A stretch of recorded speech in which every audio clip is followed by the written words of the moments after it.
Welcome to part 2 of my Disneyland Paris video series. At the end of the first video, I ended our day at Disneyland Paris. In this video, we're checking out of our hotel and heading to Bordeaux. Like I said, we were gonna take a train to Bordeaux later on this day. However, we had lunch first. So we actually had lunch at, or it was more like brunch sort of timing wise, but it was a restaurant at our hotel. I saw that actually had really good reviews on Google. So I was like, let's try it. It's literally just at our hotel. I made us a reservation. This was called Bistro 51, right at our hotel. We were the first table. They just opened. We were the first table. But it was very cute in there. We did order. I got an espresso, and it was served very cutely with a little bit of sugar and a cute little glass. And then my mom, guess what? She got hot chocolate. No surprise. Again, a very cute glass. And I did want to kind of put in here a little reminder about when you do go to France, and you're eating in a restaurant, it's going to be a very different experience than what you would experience in America. I definitely really enjoy the dining experience you get in France. It's definitely a more chiller vibe. You go to your table, you order, and honestly, you could be there for a long time, and your waiter won't see you very often. I'm okay with that. They're letting us enjoy our company, enjoy our time, enjoy our food. I do see, I could see how some people might not like that because in America, that is not how eating at a restaurant is like. So yeah, eating in America is not like that. But I do very much enjoy the French experience of eating at a restaurant. Um, Also, another big difference of eating at a restaurant in France is a lot of times the menus are going to be on a chalkboard. And they'll just write it and change it. A lot of restaurants do like a three-course lunch or like a two-course lunch for like a certain price, which I always think those are always really great deals. I think so. I did get a three-course lunch, and my mom got a two-course lunch, and they were probably like $20-30 for all of that each. Um, I will say though, again, it's important, I think, to learn a couple French words so you can kind of read a menu a little bit just to help you out. Um, the thing that I struggled with a little bit about reading on chalkboards is that they're in French cursive, which is harder to read than like a typed up French menu. So this whole time, I honestly, the whole weekend, I kind of just uh, read what I knew and ordered from that. And I was happy because like I'm gonna order something different and new. I'm in France. I'm gonna have some amazing food and try new things, and that's kind of the point when you're going somewhere like that. Um, For my first course, I got an artichoke soup with a poached egg and some sausages. I had no idea what it was going to be. I saw egg on the menu and said, okay, that sounds good. It was actually a very smooth, very good soup. I really enjoyed it. My mom got like a pasta egg salad. It had a very strong, like horseradishy mustard taste. She really did enjoy it as well. For my entree, I got a steak tartare. I love steak tartare. I've had it before. I really do enjoy it, but this was my first time having it in France, so I was really excited about it. My waitress asked if I wanted the Cossack version or a Thai version, so I asked her what did she recommend. She said the Thai, and I got it, and it was really good. It had a lot of strong Asian flavors to it, which I didn't expect, but I did really enjoy it. And then my mom got, it was a steak with like kind of an Asian salad with it, and she enjoyed it as well. So for my dessert, I got a chocolate mousse with like a creme anglaise, a vanilla creme anglaise. This was really good. I don't love chocolate, but this was a perfect sweetness. It wasn't too sweet, and a great way to end our lunch. so after our lunch, our lovely lunch, we got our bags and we made our way back to the same exact train station that we used to go to Disneyland Paris, the Val d'Europe train station. And we actually took that train station to the same Disneyland Paris Marne-Laval train station. So like I said earlier in this video, the Marne-Laval train station has the localized trains, but then they also have the bigger trains that go long distance. So like the one that can take you to the airport, or in our case, to Bordeaux. So we actually had quite a while to wait for our train. We decided to get there early because we wanted to make sure we were in the good spot and knew what we were doing. Um, there was a Starbucks at the train station at Disneyland Paris. We probably would have gone back into like the downtown Disney area, but we had all of our luggage with us, so would not have worked out. But we went to the Starbucks and we sat there for quite a while. I will say our probably least favorite part of this train station was that it was pretty much all outside. So it was very cold. So even though we were like sitting in Starbucks, it was so cold. But that was my only like downside. The other thing I wanted to note about this train station is, and I think this is a common trend for some public areas in France and other train stations, but you actually have to pay for the bathrooms. So at one point I was like, I'm gonna go look for the bathrooms and use the bathroom. You have to go upstairs. I will say, hot tip, there is a very beautiful Harry Potter mural on the way to the bathrooms. That was very, very cool. But then I got to the bathrooms and there was just like there was a attendant there ready for you to pay, like you got a ticket to the bathroom. And I was like, oh, okay. I went back because I didn't have any money on me and I let my mom know. I did not go to the bathroom. I honestly didn't really need to go. The train was gonna have a bathroom, but she did go. And she paid. But just an FYI, you might expect that to be something you might experience in some train stations. However, the trains, especially if you're going on the bigger trains, they should have bathrooms. So then I got to the point where we were ready to go to our train. We did get our tickets on Trainline. Very easy process. And it did take us a little bit to find exactly where we had to scan our ticket to enter to then go on the train, because we were on the front of the building, which only had up escalators.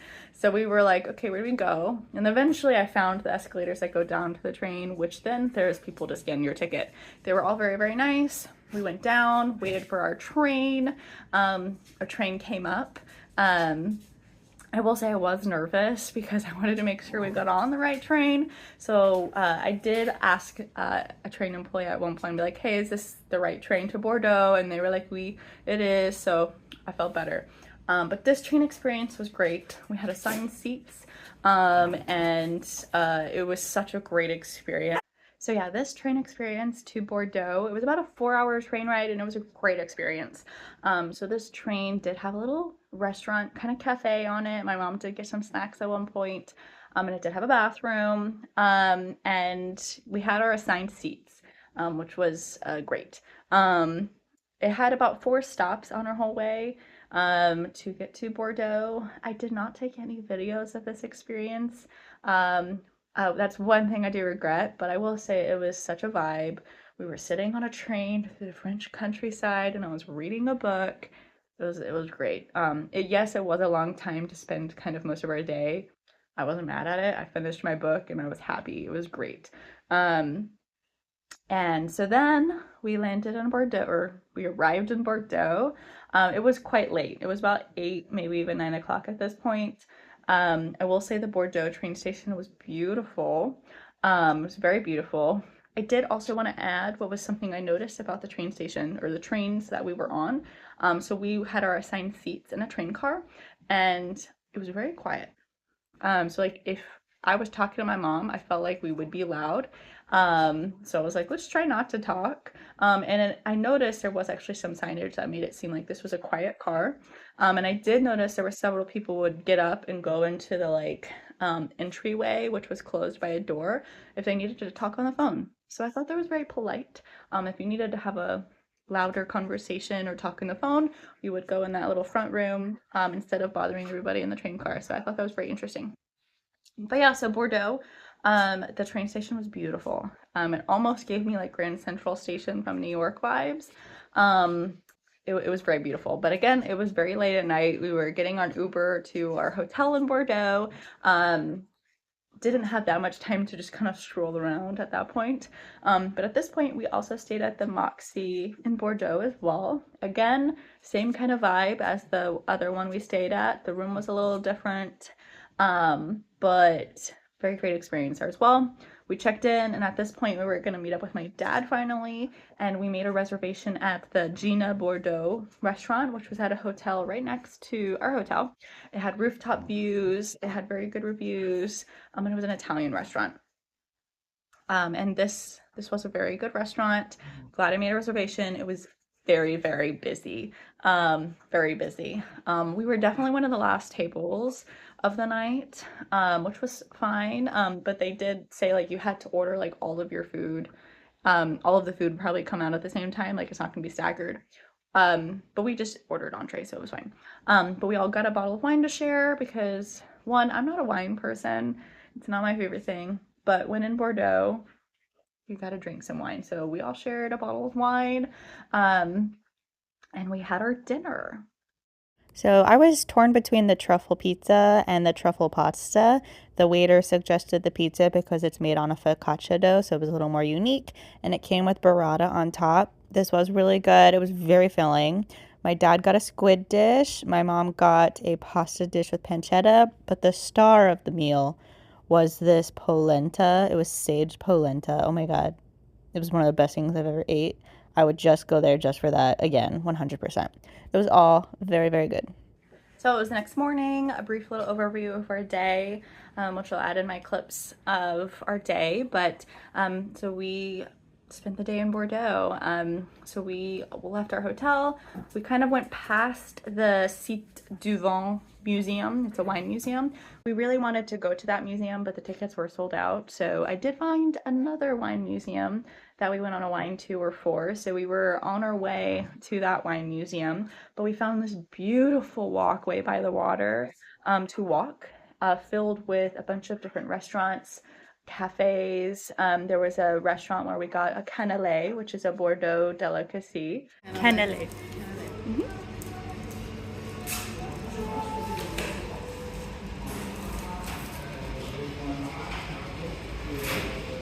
So this was my cannelé. So it's kind of like a small cake, crispy on the outside, but like soft and moist on the inside. It was very good, not super sweet treat.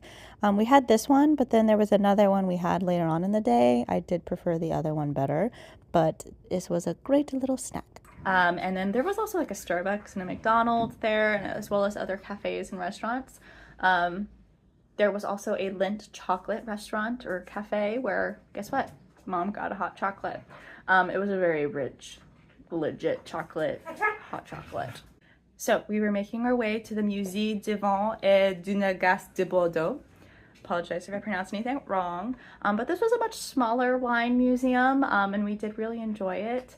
It was more of a walking tour. It was also about like $20-$30 per person, which included the walking tour plus a wine tasting of 2 wines, which I'll share here. We learned a lot about Bordeaux wines, and that it's hard to get some really good Bordeaux wines. And there was one specifically that we tried called the Clairette, which was my favorite of the 2 we tried. And you cannot actually get that wine outside of Bordeaux. You cannot transport it to other countries. So I thought that was very interesting, but also sad because I did really enjoy that wine. It was kind of like almost a mix between a white and a rosé. Very, very good. But we learned a lot, and we definitely really enjoyed our experience there. Again, this was about a 30-minute walk from our hotel, so we kind of made a halfway midpoint stop. After that, we did get some lunch, so we went back the same way we came. I found a restaurant just to try. This one I actually did not do a lot of research on, so it was kind of a last-minute impulse choice. And I'm not gonna lie, it was great.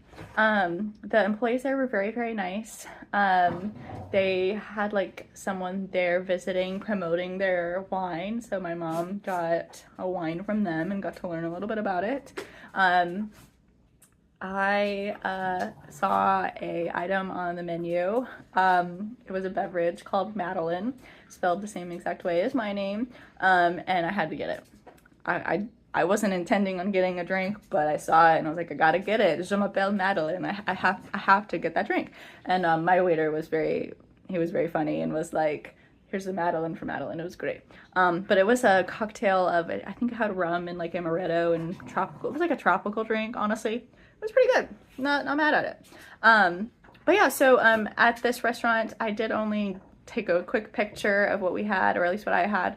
And I had some duck with some mashed potatoes. Super good. I love duck. I can't get it very often, so if I see it on the menu, I'm gonna try to get it. It was very good. Very nice waiters and employees there, and we had a great experience. We went back to the hotel, took a little break, because then we were going to spend the rest of the night enjoying like downtown area of Bordeaux, which was the part of Bordeaux that you're probably seen before, and it was beautiful, like just cobblestone streets, old buildings. We went to go see the Saint Andre Cathedral. Beautiful. I'm gonna note again, it was so cold at this point. It was getting late. It was very, very cold. But we were just walking around, and we had a dinner reservation that we were kind of wasting time to get to. And a lot of things were closing at this point. I feel like our dinner reservation was at 7:30-ish, and it was like 6, and a lot of the stores and some of the cafes were closing. So like we were like, we would love to go just get a coffee shop. So the hours of operation of a lot of places can be very different, and I would definitely check on that. Luckily, we did find a very, very cute coffee shop, which I don't know what it's called, and I would love to tell you because the employee there was so nice. She was so nice. And it was just a cute little small tiny little restaurant or cafe. So yeah, we found this very, very cute coffee shop. I wish again, I didn't do research on this place, so I don't have it saved on my maps. But it was a very small coffee shop. It had a bunch of different random mugs that you could buy.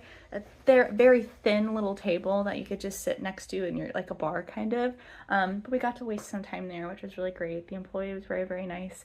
I got an oat milk latte, and Mom got a hot chocolate, and I think my dad got a mocha. But I loved the presentation here. It was so cute. They had like sugar on the side, and every oat milk latte I got, because I got one at our hotel earlier on in the morning. So good. So good. So then we made our way to dinner, which was at the Le Régional restaurant. And this was my dad's pick. I did not pick this restaurant. And, you know, my dad had pretty good taste and picked a pretty great restaurant. This is definitely my kind of a thing. It was a very, very cool restaurant. We were the first table sitting, and this restaurant only has, it had like 5 tables, and they were only gonna have like 5 to 6 tables each night or each lunch period. That's it. And we got that reservation that day, which is pretty crazy. But this restaurant is run by 2 men, and that's it. There was the chef, and then there was the host, and then the host would go and help prepare some of the entrees. So that's also why there was only like 6 tables a night. But wow, it was definitely like, I could see this restaurant doing so well in the future, you know, maybe Michelin star vibes, maybe not yet, but maybe eventually. Like that's definitely the vibes I was getting, because it was like a prefix experience. It was very cute inside. They're very passionate about what they do. It was such a great experience. And then our host waiter was so nice. He was very helpful, helped us pick a bottle of wine to share, shared us a little bit about some of the books that he had in his store or in his restaurant. But it was a very tiny little restaurant run by 2 people, which is so cool. So cool. So for our amuse-bouche, we had a steak tartare. This was a more classic version of a steak tartare. Definitely way better than that Thai one I had. It was such a great start to the meal. Where we brought it, this fish is very cold, like 3 degrees. And it's not really with the taste of the fish. For our first courses, my mom and I got the mushroom risotto. Loved it. Best risotto I've ever had. My dad got the trout dish. The sweetbreads were a little too adventurous for us to try. Just special. Oh my God, smell it. Yeah.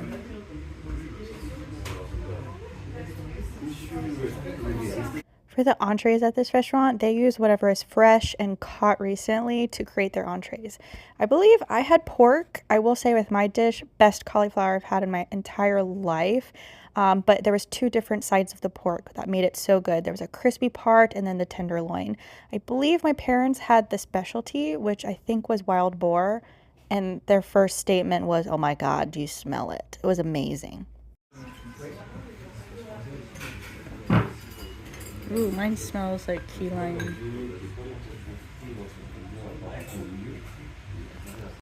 For dessert, we got one of each. My dad got the chocolate dessert. I got the essentially a key lime tart, but it had pepper on it, like a key lime pie, very good. And then my mom got the apple tart. This was an amazing meal and a perfect way to end our trip to France. So yeah, we had a very, very wonderful dinner at L'Original. And then we made our way back to our hotel. We did get an Uber back to our hotel. And then the next day, it was my time to leave. I took a video of our beautiful view from our balcony at our hotel, which was amazing. It was too cold to really enjoy it, but it was beautiful. But I did want to briefly talk a little bit about my experience flying home. So I actually flew home from the Bordeaux Airport. I did have to take a flight from Bordeaux to Charles De Gaulle again. The Bordeaux Airport was very, very small. Definitely, I think I was like one of the only people who only spoke English there. However, it was fine. I know how to travel. I know how to go through security and all of that. So it was fine for me. I knew what to do. But if I was someone who does not travel well, I would have definitely had a different experience. But yeah, it was a very small, very quick security. And then my gate was right there. There's nothing to do at this airport. Don't get to that airport very early because there's nothing to do there. You're going to be sitting there for a while. But I did take an Air France flight to Charles de Gaulle. I wanted to note here that I had probably the best airplane cookie I've ever had on this plane. So good. And they did, when they were doing the like snack service, it was sucré or sable. I know what sucré means. It means like sugar. So I picked that. I did not know what the other one was. I think it was maybe like a cheese cracker, maybe. I don't know, but those were the two options they gave me. So then I landed in Charles de Gaulle, which guess what? Since I had such an experience landing at Charles de Gaulle, I had an idea of what to do. But it was definitely an experience. Again, this is a massive airport.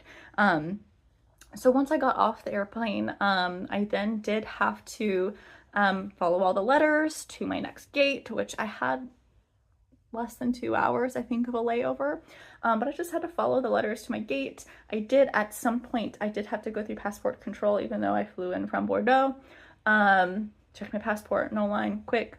Then I actually had to take a bus to then get to the other part of the airport where my next gate was. And then I feel like that was the very beautiful part of the airport, where they had like a bunch of fancy stores, like a Gucci and a Prada, a macaroon booth. It was very, very nice. And then I made my way to my gate, which again, very beautiful.